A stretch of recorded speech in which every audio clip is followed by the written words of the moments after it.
Bonjour à tous, bienvenue sur le plateau de KTO pour cette nouvelle édition de Face aux chrétiens avec La Croix, Radio Notre-Dame et RCF. Notre invité aujourd'hui est le député LR de la Drôme, Hervé Mariton. Bonjour Hervé Mariton. Bonjour. Merci d'avoir accepté notre invitation. Vous avez été candidat à la primaire de la droite et du centre et puis nous allons revenir avec vous longuement sur ce sujet. Votre candidature a été invalidée par la haute autorité et vous avez finalement décidé de vous rallier à Alain Juppé. Je rappelle brièvement que votre dernier livre s'intitule « Le printemps des libertés » aux éditions de l'Archipel.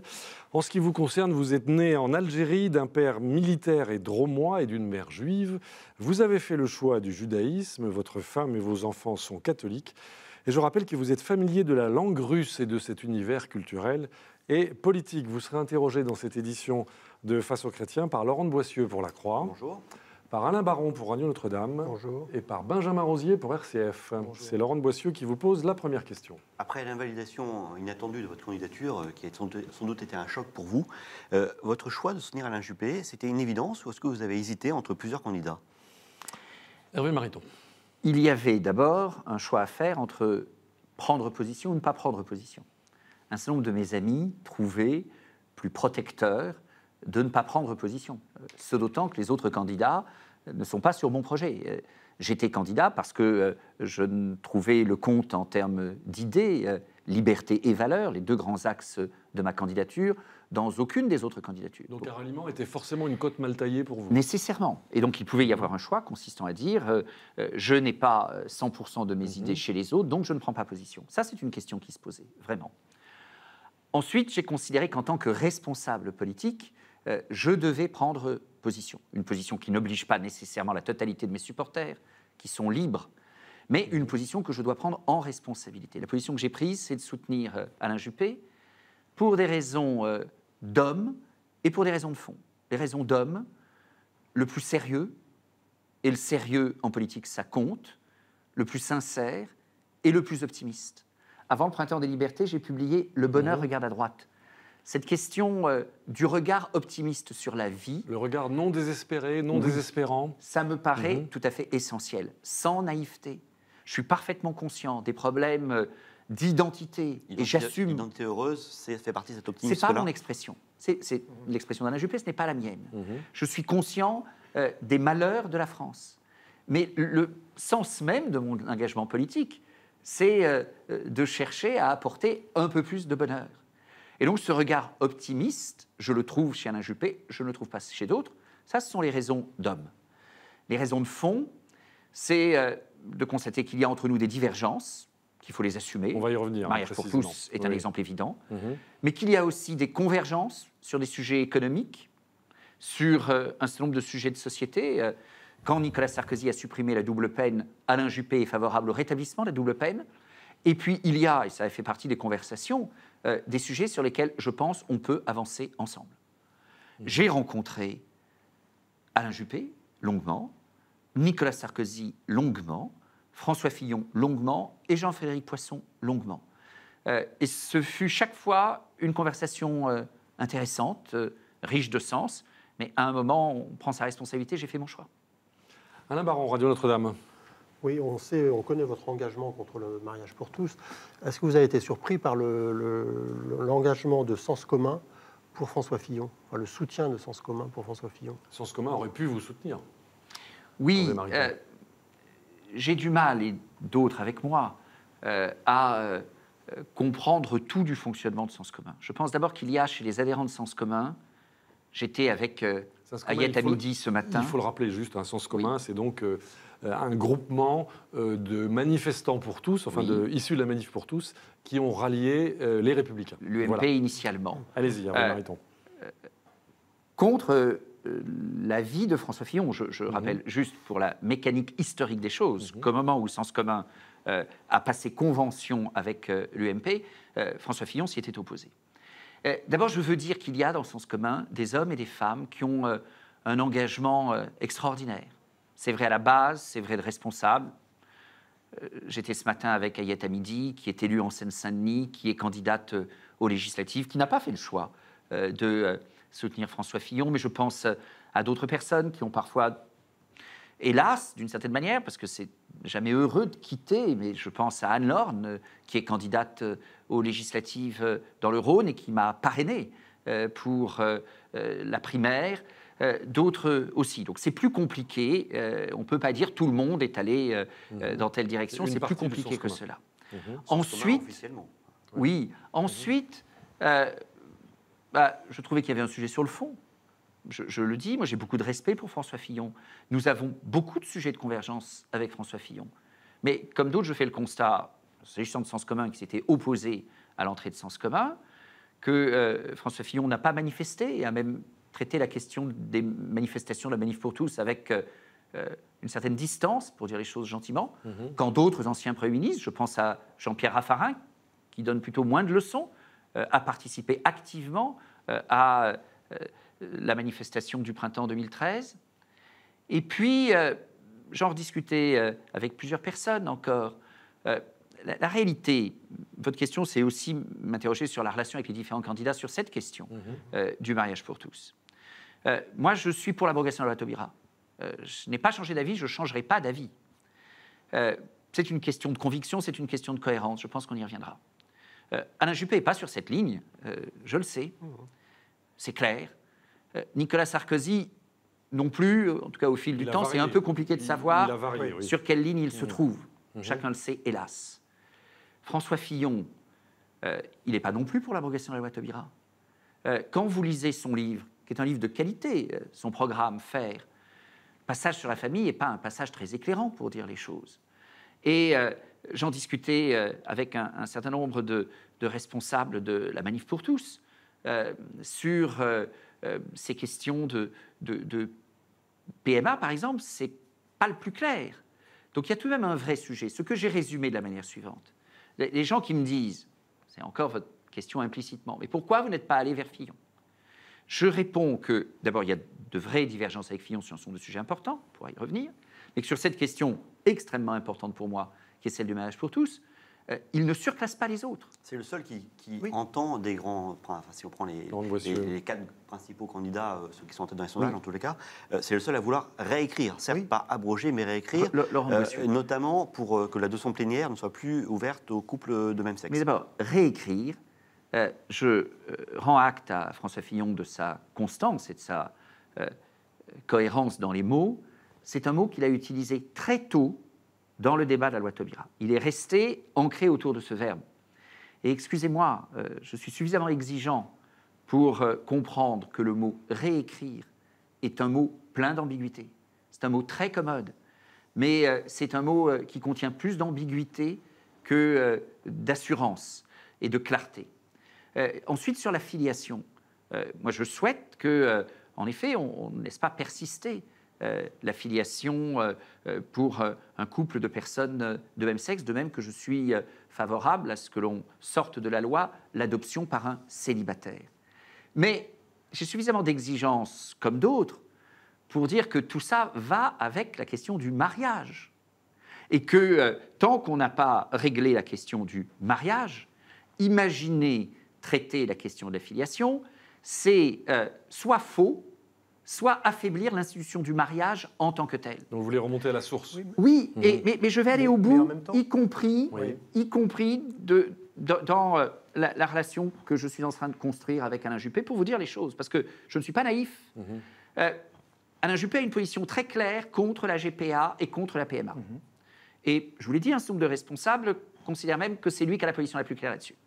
Il m'a demandé, avec Philippe Gosselin, avec d'autres parlementaires, de prendre la conduite d'une initiative permettant un engagement européen, mieux encore international, contre la GPA et déjà contre la projection d'une GPA pratiquée dans un pays vers la France.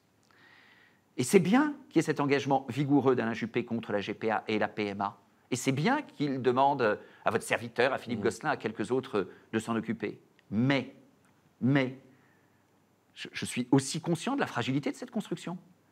Parce que depuis des mois, depuis des années, je dis que tant qu'on n'a pas abrogé la loi Taubira, il y a en réalité un vrai risque de voir à un moment arriver la GPA. Et donc, à la fois, je considère que prendre des initiatives pour que le refus français de la GPA soit partagé dans le monde, c'est utile et ça vaut la peine d'y mettre de l'énergie. Et donc, je dis oui à la proposition que me fait Alain Juppé de m'occuper de cela. Et en même temps, je suis capable de vous dire et de dire publiquement que tant qu'on n'a pas abrogé la loi Taubira, en réalité, il reste une fragilité. Je suis conscient de cela. Et en même temps, Hervé Mariton, vous choisissez Juppé, en effet, qu'il n'est pas pour l'abrogation de la loi Taubira, alors que Fillon, certes, vous dites réécriture, c'est ambigu, mais il parle de filiation, ce qui vraiment, d'ailleurs, pose aussi problème pour vous fortement dans la loi sur le mariage pour tous. Donc derrière, est-ce que cette abrogation, finalement, c'est pas si déterminant que ça dans votre choix? Est-ce que c'est pas finalement un sujet que vous avez relayé au plan secondaire? Je peux m'exprimer ainsi. Je vous réponds très clairement. Si François Fillon avait parlé d'abrogation, mais vous ne savez pas vérifier les reins et les cœurs, mais je ne me serais pas senti de choisir un autre que lui. Et j'aurais été absolument incapable de le défendre à l'extérieur. Voilà. Il se trouve, pour des raisons qui lui appartiennent, qu'il n'a pas fait ce choix, et qu'il n'a pas fait ce choix depuis 3 ans. Alain Baron, Radio Notre-Dame. Oui, on disait beaucoup avant le résultat des qualifications à la primaire que vous étiez le plus proche de Jean-François Poisson, finalement, puisque à cause de votre opposition commune à la loi Taubira. Vos entretiens ont porté... Enfin, vous pouvez nous en dire un peu plus sur vos entretiens? Oui, bien sûr. Jean-Frédéric Poisson. Avec Jean-Frédéric Poisson, d'abord, nous avons parlé de l'avenir, en particulier comment pourrons-nous, dans l'avenir, affirmer nos idées. On vient de le dire, le combat contre la loi Taubira, manifestement, n'est pas terminé. J'espère qu'Alain Juppé sera élu président de la République, mais même Alain Juppé élu président de la République, l'affaire n'est pas épuisée. En tout cas, moi, je n'ai pas l'intention de m'endormir et d'abandonner le combat. Faites-moi confiance pour cela. Et donc, nous avons parlé de cela avec Jean-Frédéric Poisson. Et puis, pourquoi, je vais là aussi un peu au-delà de votre question, pourquoi je n'ai pas fait le choix de soutenir Jean-Frédéric Poisson? Je vous réponds. La candidature de Jean-Frédéric Poisson est une candidature estimable. À bien des égards, une candidature de témoignage. Ce n'est pas condamnable. Certains, d'ailleurs, pouvaient éventuellement qualifier ainsi ma candidature, même si j'ambitionnais de faire le score le plus ample possible. Mais je suis direct. Une candidature de témoignage avec laquelle vous êtes d'accord à 100%, ou à 95%, ça vaut la peine dans un combat de conviction. Et mon engagement politique est un engagement de conviction. Mais Jean-Frédéric Poisson, je suis très raccord avec lui sur les questions de société, pas uniquement contre la loi Taubira, aussi sur des sujets comme des sujets de liberté, notre position sur un certain nombre de textes que la gauche a malheureusement fait passer pendant le mandat, mais sur les questions économiques, nous avons des positions extrêmement différentes. Sur les questions stratégiques, nous avons des analyses qui sont tout à fait divergentes. Donc une candidature de témoignage avec laquelle vous êtes à 95% d'accord, ça se prend. Une candidature de témoignage avec laquelle vous êtes d'accord sur un pan important, mais en désaccord sur d'autres pans importants, ça n'aurait pas beaucoup de sens. Une dernière question de Laurent de Boissieu-Lacroix. Comment voyez-vous demain s'organiser éventuellement un pôle conservateur au sein de la future majorité de droite, si la droite l'emporte en 2017 Il y avait des courants autrefois à l'UMP, il n'y en a plus au sein des Républicains. Jean-Frédéric Poisson, lui, a son parti à côté des Républicains. Comment voyez les choses s'organiser pour défendre vos convictions demain? D'abord, je relance mon mouvement Droite au cœur et nous faisons une réunion lundi 10 octobre. Ensuite, il faut que des parlementaires qui ont des sujets importants en partage, pas tous, mais des sujets importants, que nous continuions de travailler ensemble. Nous prévoyons dans les jours qui viennent une réunion de l'entente parlementaire pour la famille, parce que malheureusement, un certain nombre de textes qui posent problème pour la vision exigeante de la famille que nous portons reviennent à l'Assemblée nationale avec différents supports législatifs. Le Sénat, heureusement, a retoqué l'amendement Rossignol sur l'IVG, mais c'est un sujet important. Et donc, qu'on soit prêt plus en amont, que nous soyons plus ambitieux dans la structuration idéologique de la droite sur ces questions-là. Vous allez constituer un pôle, un mouvement... Toutes les formes ne sont pas écrites aujourd'hui, mais nous sommes très conscients que ce combat, heureusement qu'on était là pour le mener, dans une majorité de gauche, et nous sommes suffisamment attentifs pour savoir que si, avec bonheur demain, il y a une majorité de droite, ce n'est pas une raison pour abandonner le combat et qu'il faudra rester extrêmement vigilant. Grosso modo, vous comptez sur combien de parlementaires pour ce type de concordance, disons? Je pense qu'on peut trouver, quand vous regardez aujourd'hui, les parlementaires qui sont attentifs, engagés sur ces sujets. L'entente parlementaire pour la famille, ça a été plus d'une centaine de parlementaires, mais en parlementaires actifs, largement plus d'une vingtaine. Et ça peut être un ferment tout à fait heureux dans une majorité demain. Très bien, nous avons encore beaucoup de questions à vous poser, Hervé Mariton, sur l'actualité politique, économique, sociale et aussi internationale. Nous allons marquer une première pause et nous nous retrouvons dans quelques instants. À tout de suite.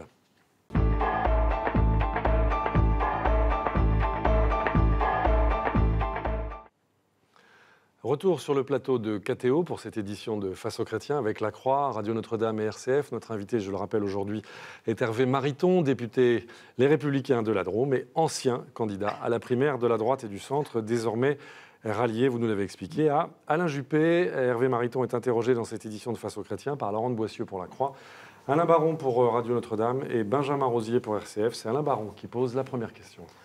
Oui, monsieur Mariton, vous êtes un des rares à prôner la flat tax en France. Pourquoi? Parce qu'il y a peu de pays qui l'ont adopté dans le monde. En un mot, expliquez la flat tax. Oui, d'abord l'expliquer. Et pourquoi? En français. En français, c'est un impôt sur le revenu, enfin sur les revenus, universel et proportionnel.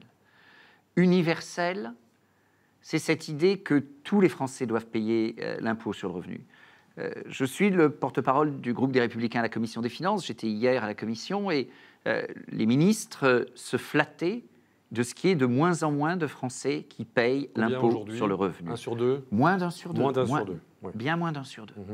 C'est une erreur, c'est une faute dans le contrat social. C'est un lien républicain qui se délite. délite. Je ne suis pas le seul à le dire.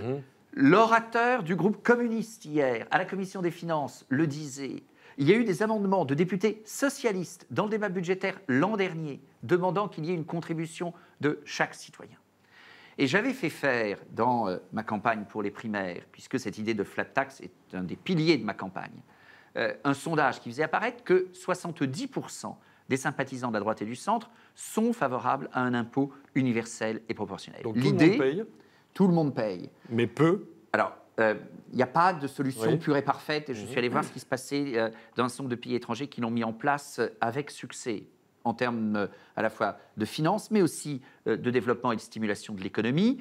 Ce que je proposais, c'était en fait 2 niveaux.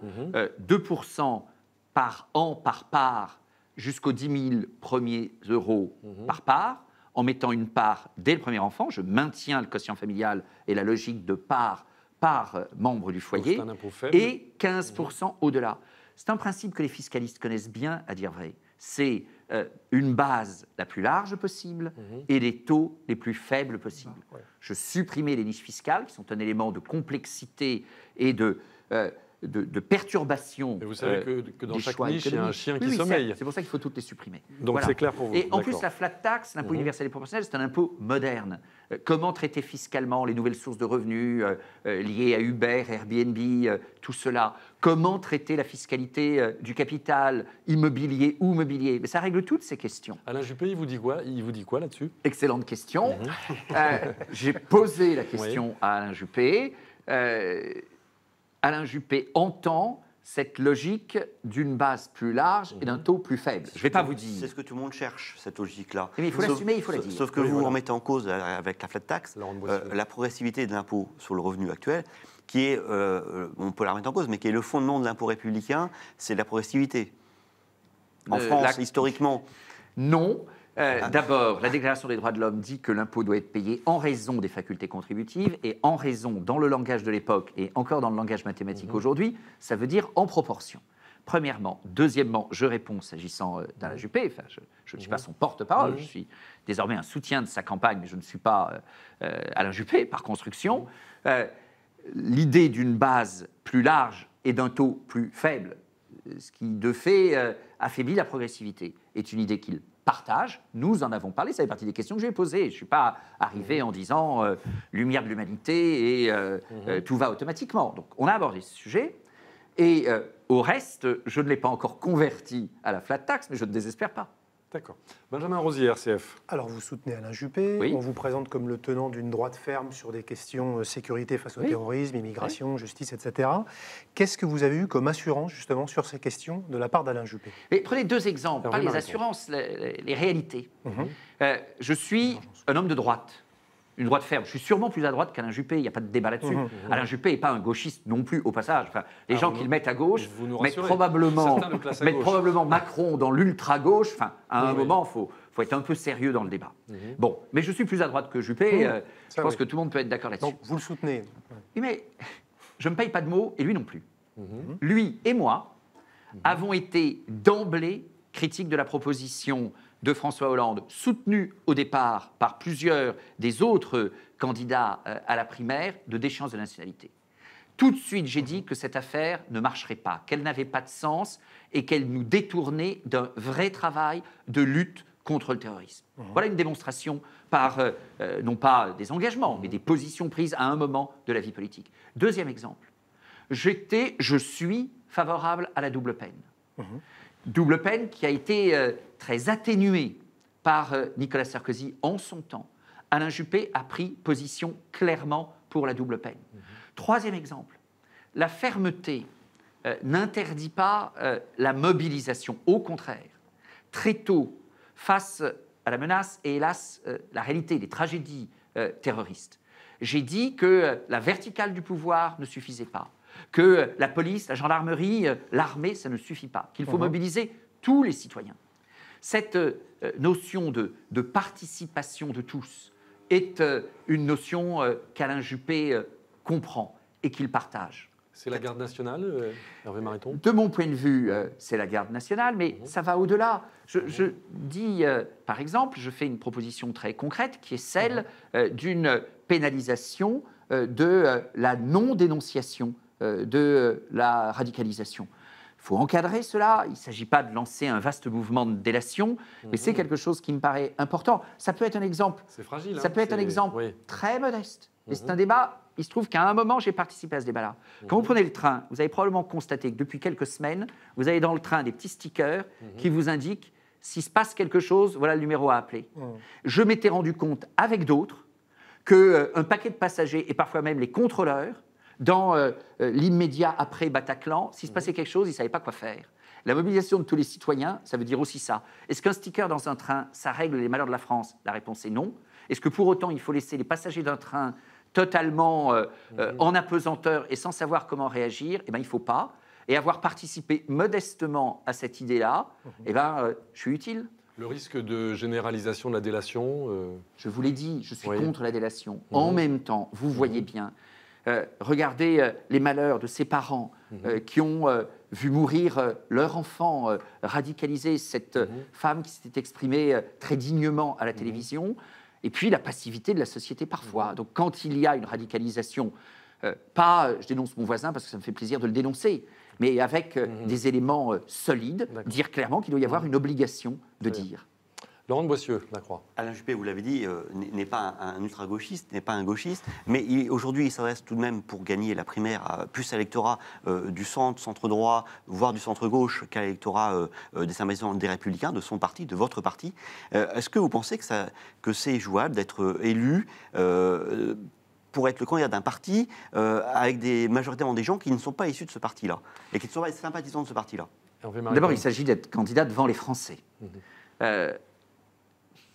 Quand je regarde moi-même les parrainages de parlementaires que j'avais obtenus pour être candidat aux primaires, c'était majoritairement des parrainages de parlementaires qui ne venaient pas des Républicains. Parlementaires UDI, d'autres parlementaires hommes et femmes libres. Je vous dirais aussi que dans une élection, j'ai été candidat à beaucoup d'élections, je serai sans doute candidat à d'autres élections, j'ai jamais vu un candidat qui refuse des voix. Donc n'allez pas demander à Alain Juppé de refuser des voix de déçus de Hollande. Tous les candidats aux primaires espèrent des voix d'où qu'elles viennent. Ça, c'est une réalité de toute élection. Et puis Alain Juppé, il aura des voix de déçus de Hollande, il aura des voix de centristes, il aura des voix de gens de droite. Quand je regarde les parlementaires, les élus locaux qui soutiennent Alain Juppé, il me semble qu'Alain Juppé a accepté, et, il avait l'air plutôt heureux, mon soutien. Je ne suis pas franchement un gauchiste. Hervé Guémard ne me paraît pas tout à fait un gauchiste. Je prends un autre exemple d'une personnalité très engagée, à l'échelle locale, parisienne, qui m'a appelé hier sur les questions de société, dans le combat contre le mariage pour tous, Jean-François Le Garret. Le Garret n'est pas franchement un gauchiste de la vie politique parisienne, et il soutient Alain Juppé depuis des mois. Voilà, donc arrêtez de faire passer Alain Juppé pour un un gauchiste ou au mieux un centriste mou. C'est un homme de droite historiquement, qui a aujourd'hui une position centrale dans le débat. Je suis plus à droite que lui. Ça n'en fait pas un gauchiste pour autant. Mais du coup, Benjamin Rosier. Vous croyez quand même à cette importance du rassemblement et avec le centre, peut-être sur son nom, puisque vous dites que sur certains sujets, il s'agit de répondre collectivement, il s'agit de rassembler. Est-ce que vous croyez que c'est aussi le moment de recomposer finalement une majorité présidentielle un peu plus au centre avec Alain Juppé, issu d'un parti de droite, qui s'assume? Hervé Mariton. Je ne suis pas sur le sujet de la recomposition, je suis sur le sujet de l'affirmation. On en a parlé tout à l'heure sur les valeurs et en particulier les engagements de société. Et comme c'est difficile d'aller au bout dans une élection comme l'élection présidentielle, c'est d'autant important d'être attentif après. Je n'oublie pas mon combat. Sur la question que vous posez, d'abord, il y a aujourd'hui chez Alain Juppé un programme avec, je l'ai dit pour ce qui me concerne, par rapport à lui, des convergences, des divergences, des sujets sur lesquels avancer, en tout cas quelque chose qui est assez développé, qui est un programme auquel beaucoup de citoyens, d'électeurs, de droite, du centre, peuvent se rallier. Moi je viens de l'UDF initialement, je vous le rappelle, Parti républicain. La composante libérale de l'UDF. Oui, tout à fait, Parti républicain, démocratie libérale. Mais j'ai toujours été très à l'aise au sein de l'UDF. J'ai approuvé pour autant en 2002 la mise en place de l'UMP. Depuis, l'histoire politique fait qu'il y a des personnalités. Il n'est plus parlementaire aujourd'hui, mais il est toujours élu local. Je pense quelqu'un comme Pierre Megnery, qui était à l'UDF, qui est venu à l'UMP, qui a quitté l'UMP, d'autres encore. Il n'y a pas de différence insurmontable entre nous. Les débats hier à la Commission des Finances, est-ce qu'il y a des différences insurmontables entre Charles de Courson, Philippe Vigier et Hervé Mariton sur les questions budgétaires? Et Emmanuel Macron? Franchement pas. Emmanuel Macron... Alors, Macron. J'ai soutenu sa loi. Oui, justement. J'ai soutenu sa loi, je l'assume. Oui. Je n'ai pas soutenu l'Emmanuel Macron, conseiller de François Hollande, co-auteur d'un programme économique totalement délirant en 2012. Et aujourd'hui, Emmanuel Macron, c'est un grand mystère sur le fond. Et c'est une telle consécration du storytelling, de la couverture de gala ou de closer. Je trouve que face aux chrétiens, c'est tout de même plus stimulant que closer ou gala. Je suis en train... Merci de cet hommage. Je suis... Oui, vous pourriez avoir hommage plus exigeant. Mais je suis en train, évidemment, de me scier auprès de Gala et de Closer. Mais... Vous pourriez dans la même majorité, concrètement, que Emmanuel Macron? Chez Juppé, c'est pas ce qu'on dit, Hervé Mariton. On est sévère à l'encontre de c'est moi que vous interrogez pour l'instant. Mais je ne le sens pas comme ça. Je vous redis... je vous ai expliqué pourquoi j'avais soutenu Juppé.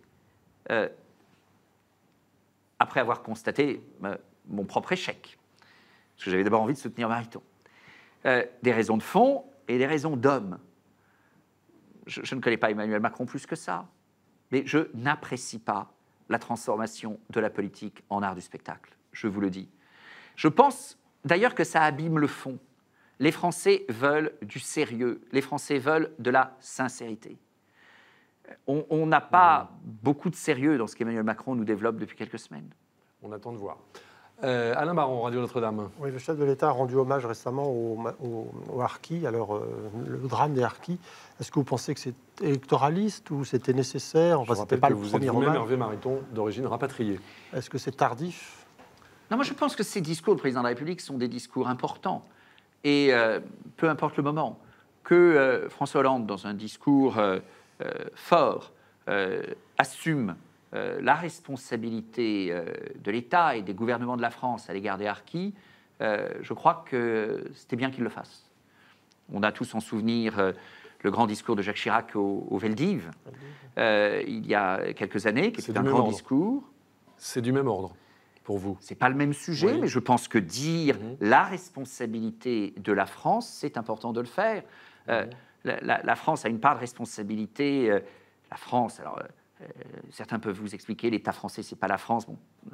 En tout cas, les institutions françaises, ce que Chirac avait très bien dit au discours du Veldiv, portaient une part de responsabilité dans la tragédie des Juifs de France pendant la guerre, et les institutions françaises portent une part de responsabilité dans ce que les harkis ont subi en Algérie d'abord, un mauvais accueil en métropole ensuite, dans les années 60. Et donc le général de Gaulle Benjamin Rosier.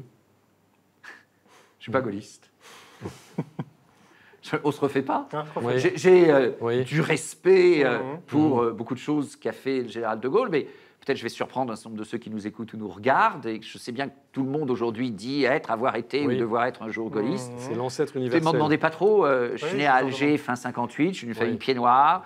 Le discours de Gaulle concernant le Proche-Orient, fin 67, je crois, sur Israël, peuple sûr de lui et dominateur. J'étais tout petit à l'époque, enfin j'en ai entendu parler. C'était pas trop ma tasse de thé, donc j'ai...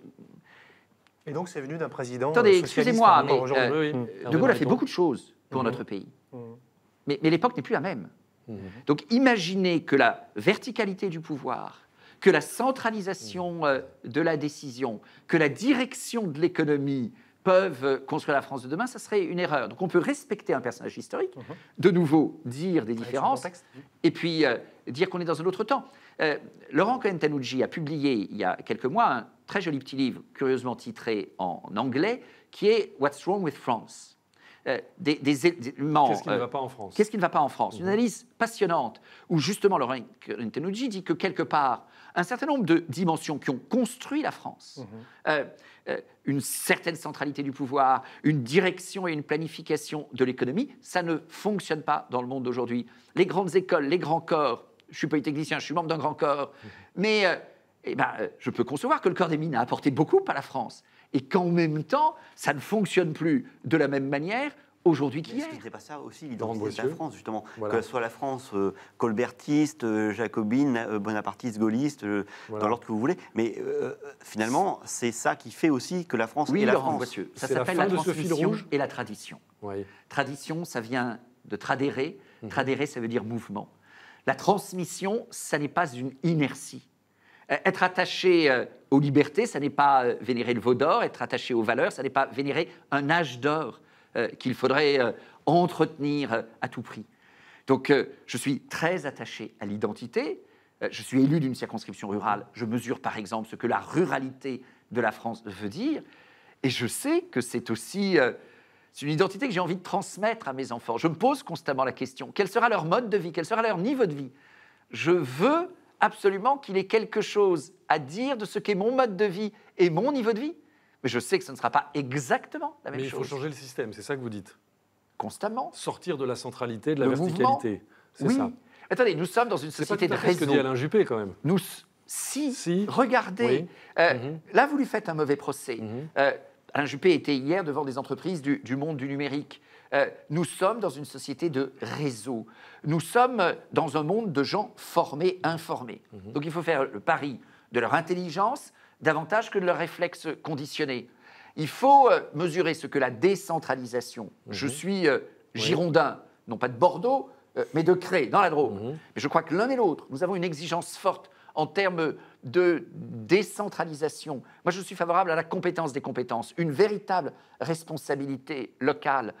Nous sommes attachés, l'un et l'autre, nous en avons parlé s'agissant de l'enseignement, à l'autonomie de l'éducation. Je pense que mon projet va plus loin, mais il aura l'occasion de développer le sien. Il l'a déjà fait, il dit des choses fortes sur l'autonomie des établissements, sur une grande liberté de gestion. C'est technique, mais c'est important. De la dotation horaire globale, il faut être précis. L'expérimentation, la concertation, c'est des choses qui me vont. Très bien, nous avons encore beaucoup de questions à vous poser, Hervé Mariton, notamment sur le rôle des régions, ensuite aux annonces que vient de faire le Premier ministre Manuel Valls. Mais nous allons marquer une seconde pause dans cette édition de Face aux chrétiens. À tout de suite.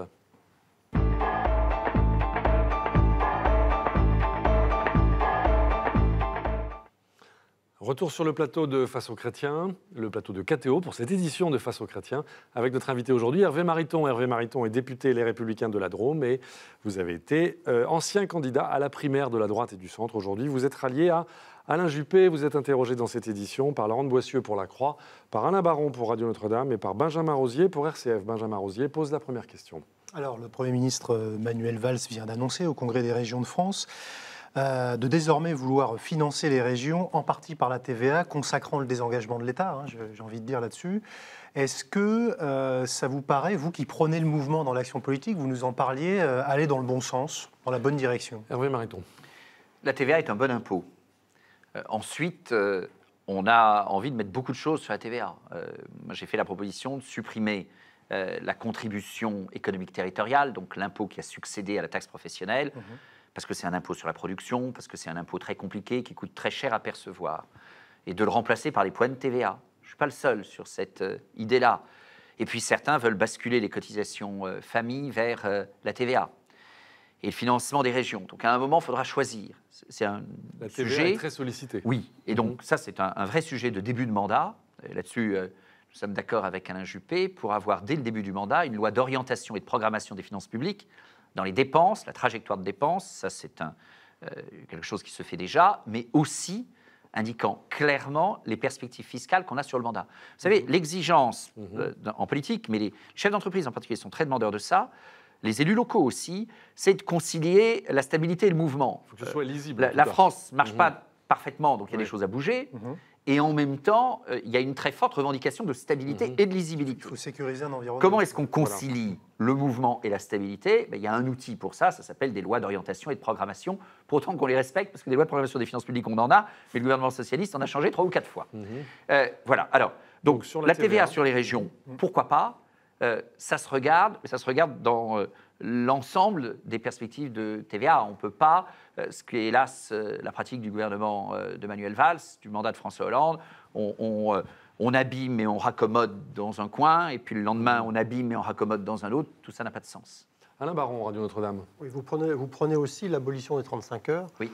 Quand on voit les manifestations, l'agitation qu'il y a eu pour la loi Macron, enfin contre la loi Macron, vous pensez qu'on peut la faire passer, l'abolition des 35 heures? 2 choses. Hervé Mariton. Globalement, réforme et manifestation. Je suis convaincu, je n'ai pas changé d'avis là-dessus, que les réformes les plus ambitieuses sont celles qui peuvent être le mieux comprises et partagées par les Français.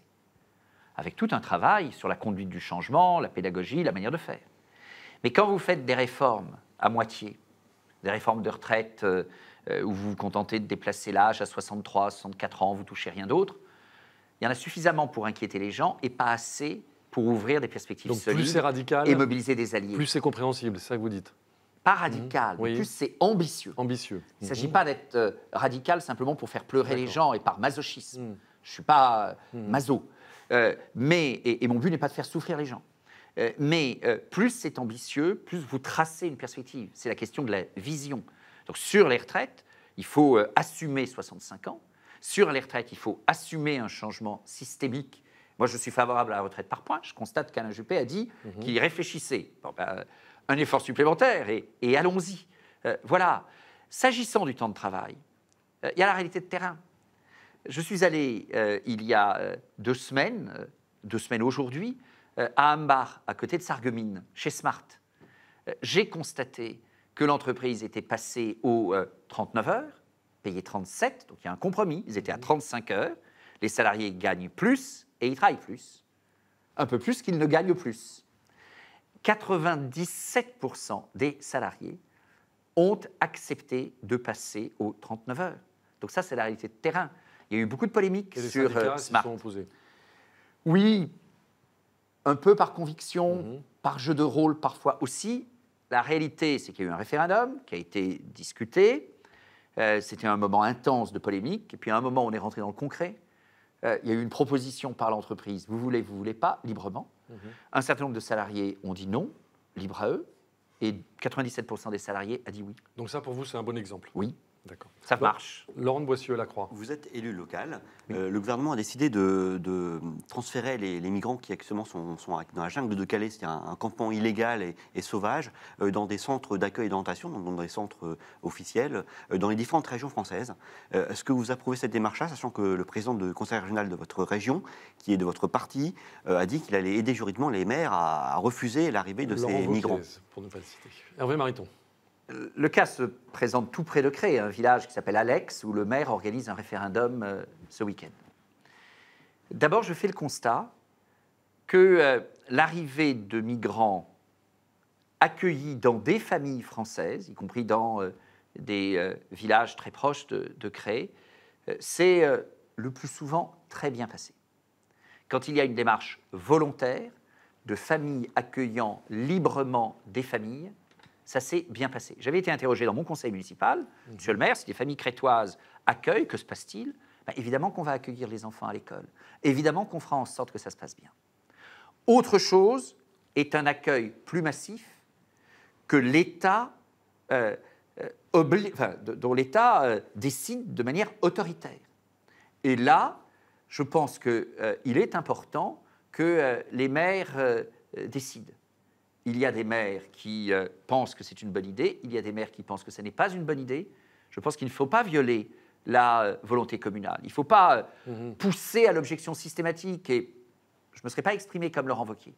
Mais quand le maire d'Alex, village de 2000 habitants à côté de Cré, décide de consulter la population, il a raison de le faire. Je dois dire par ailleurs que ce qui rend la situation difficile là, c'est l'échec de l'État et les mensonges de l'État. Je le dis de manière un peu forte, mais c'est la réalité. Qu'est-ce que je constate? La manière dont les choses ont été expliquées aux habitants d'Alex. Il leur a été dit, il n'y a pas de problème, puisque si le droit d'asile est accepté, les personnes mènent leur vie, et je suis attaché au droit d'asile comme valeur de la République. Et l'État a par ailleurs expliqué aux élus et à la population, si le droit d'asile est refusé, les gens sont reconduits à la frontière. C'est pas sérieux. La Cour des comptes a travaillé sur le sujet, 4% des déboutés du droit d'asile sont reconduits à la frontière. Donc, disperser le problème de Calais dans la vaste France, dans un système où l'État aujourd'hui, car il n'y a eu aucun changement sérieux, quelques petits progrès, mais très loin du compte, dans le traitement de cette procédure, où l'État est en échec tragique, ça n'est pas convenable. C'est pas dit, c'est Calais. Pour l'instant, Calais, ce sont des campements illégaux dans des conditions inhumaines. Il s'agit de créer des centres d'urgence, qui ne sont pas comme les CADA, un peu, où on s'occupe plus des personnes, mais des centres d'accueil et d'orientation, en attendant que les dossiers soient instruits. Il s'agit aussi d'accueillir et d'orienter des personnes venant de Calais pour certains. Je dis simplement, j'ai beaucoup discuté avec François Sureau, qui préside une association qui fait un travail qui est très intelligemment mené, majoritairement pour des Afghans. Depuis longtemps. Depuis longtemps. Mais d'abord, sur un public qui est réellement menacé dans le pays d'origine. Vous savez très bien qu'il y a un contournement et un détournement de la procédure de droit d'asile en amont. Et au bout de la procédure, un échec total de l'État. Laurent de Boissieu, 96% des déboutés du droit d'asile disparaissent dans la nature. Donc avant... Qu'est-ce que vous proposez pour qu'ils ne disparaissent pas dans la nature? Déconcentration des décisions. Que les décisions, que le traitement administratif et juridictionnel soit réparti sur le territoire. Une accélération des procédures et un suivi des demandeurs. On le dit depuis longtemps. Oui, on le dit oui, mais longtemps, ça vaut la peine de le faire. Oui. Parce qu'aujourd'hui, on est dans un échec tragique. 96% des déboutés disparaissent dans la nature. Et je le dis, parce que cette proposition a parfois fait polémique, je comprends qu'elle est délicate, mais elle me paraît importante, c'est un suivi des personnes. Vous avez le droit d'asile, ok, vous êtes un citoyen en perspective d'intégration dans la République, vous êtes simplement demandeur, que vous rendiez compte 1 ou 2 fois par jour auprès des autorités de l'endroit où vous êtes, ça ne se fait pas aujourd'hui, ça ne me paraît pas attentatoire aux libertés. On arrive bientôt au terme de cette émission. Alain Baron, Radio Notre-Dame. On n'a pas beaucoup parlé d'international, vous connaissez très bien la Russie. Alors la Russie bouscule l'Europe sur beaucoup de sujets, notamment sur le Proche-Orient. Est-ce que M. Poutine, c'est vraiment le méchant loup, le grand méchant loup, ou il faut parler avec lui? Hervé Mariton. C'est le chef d'État de la Russie aujourd'hui, et il faut évidemment parler avec lui. Ensuite, je veux dire à ceux qui nous regardent et qui nous écoutent, et je veux le dire avec une certaine solennité, que ça n'est pas une bonne idée de prendre M. Poutine comme le héros des valeurs du monde et des valeurs de l'Occident, au-delà du débat géographique qu'on pourrait avoir. Mais la Russie est un grand peuple, la Russie est une grande civilisation. Je parle russe, j'ai été lauréat du concours général de russe quand j'étais lycéen, tout. Je prépare le centenaire de Solzhenitsyn en 2018 et je lirai moi-même le discours de Harvard de Solzhenitsyn, qui est un discours absolument remarquable, une alerte et un appel à la liberté et aux valeurs. Mais il y a eu 2 faits récents, Hervé Mariton, quand même.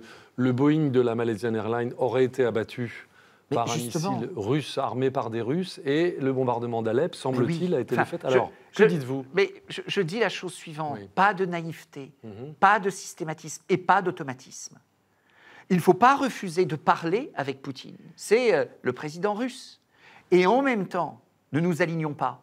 Or, je vois trop de responsables politiques, probablement au nom de bons sentiments, mais qui me paraissent mal analysés, qui, aujourd'hui, sont sur un alignement avec Poutine et Assad. Je suis pour la souveraineté de la France. La souveraineté de la France, ce n'est pas de s'aligner sur les Américains ou d'autres. Ce n'est pas non plus de s'aligner sur Poutine ou Assad. Que se passe-t-il aujourd'hui en Syrie? Les bombardements russes sur Alep ont des conséquences humanitaires gravissimes. Ils mettent sur les routes, et ils ont mis depuis des mois sur les routes, des centaines de milliers, des millions de réfugiés supplémentaires. Une partie du problème des réfugiés que la droite française dénonce a été provoquée par ces responsables politiques qu'une partie de la droite française encense. C'est absolument incohérent. Je le dis.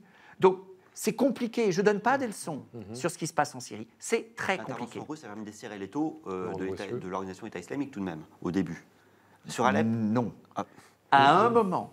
Mais vous avez toute cette phase, Laurent de Boissieu, où les Russes avaient comme principal objectif les adversaires internes de Assad.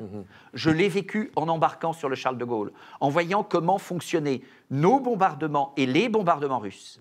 Et l'articulation des deux, pour éviter de se taper dessus, était très compliquée. La première priorité des Russes, ce sont les adversaires internes de Assad, y compris dans une phase où Assad était tellement affaibli et l'État islamique tellement en dynamique que quand les adversaires internes de Assad reculaient, c'est l'État islamique qui gagnait du territoire et qui gagnait des positions. C'est la réalité. Parlez-en à nos chefs militaires qui sont parfois consternés par l'alignement. Alors, ce n'est pas les chefs militaires qui vont définir les positions politiques, je suis capable de comprendre ça, mais consternés tout de même par le simplisme et l'alignement d'un certain nombre de responsables politiques français sur Poutine et Assad. La défense des chrétiens d'Orient, c'est un enjeu considérable. Je discutais avec des amis libanais que la manière dont une partie des communautés chrétiennes au Liban a été manœuvrée par le pouvoir syrien et par le Hezbollah n'est pas peu dans une partie du problème des chrétiens d'Orient. Hélas, les chrétiens d'Orient, au Liban évidemment, ailleurs aussi, ont parfois été divisés et manipulés par des intérêts tiers. Je ne peux pas le dire autrement. Et je le dis avec une certaine solennité, parce que je n'ignore pas la Russie, je viens de le dire pour des raisons personnelles et une analyse politique assez complète. Néanmoins. Il faut parler avec elle. Mais s'il vous plaît, d'abord, l'avenir de la démocratie en Russie et dans le monde mérite mieux que ce qui se passe aujourd'hui. La force de la France en Europe, y compris le jour où nous voudrons véritablement changer la Convention européenne des droits de l'homme pour interdire la GPA, alors on aura besoin d'alliés à l'Est. Si vous voulez des alliés à droite, pour parler clair, en Pologne, dans les pays de l'Est, il faut peut-être être dans une analyse stratégique qui permet de parler avec eux. L'alignement sur Poutine ne le permet pas, plein de raisons. J'y mets de la passion, parce que je pense que c'est un enjeu stratégique important, et je suis profondément navré de voir que des hommes et des femmes de bonne volonté à droite sont aujourd'hui totalement alignés dans une vision qui, je pense, va contre les intérêts des civils qui subissent en Syrie, l'avenir des chrétiens d'Orient, la liberté de la France, l'affirmation de nos valeurs, la richesse d'une amitié entre la France et la Russie aussi. Très bien. Hervé Mariton, ce sera votre dernier mot. On a compris la passion qui vous anime et en même temps un certain discernement. Merci à vous. Merci de nous avoir suivis. Vous pouvez évidemment retrouver l'ensemble de cette édition de Face aux chrétiens et celles qui ont précédé sur les sites respectifs de La Croix, Radio Notre-Dame et RCF. Notre invité la semaine prochaine sera Henri Guénaud, député républicain des Yvelines et probable candidat à l'élection présidentielle à la semaine prochaine. Merci à vous tous.